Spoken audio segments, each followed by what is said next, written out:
انگریز جب کہیں حکومت کرنے کے لیے چڑھ دوڑتے تھے، پہلے اس علاقے کے لوگوں کے بارے میں پوری جانکاری حاصل کی جاتی تھی۔ اگر آپ نے میری اس بات کو ذرا گہرائی سے سمجھنا ہے تو میری ایک پرانی ویڈیو تحریک استشراق کے بارے میں جو میں نے اپلوڈ کی تھی وہ ضرور دیکھ لیجئے گا، وہاں سے آپ کو کلیئرٹی مل جائے گی۔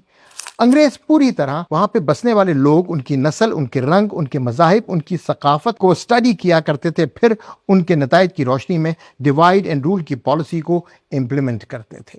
انگریز ایک گروہ سے دوسرے گروہ کو اس طرح لڑواتے تھے کہ دونوں گروہوں کو یہ اندازہ ہی نہیں ہوتا تھا کہ ان کے لڑنے کی اصل وجہ وہ خود نہیں بلکہ ان کے پیچھے اصل محرکات چلانے والے انگریز خود ہیں۔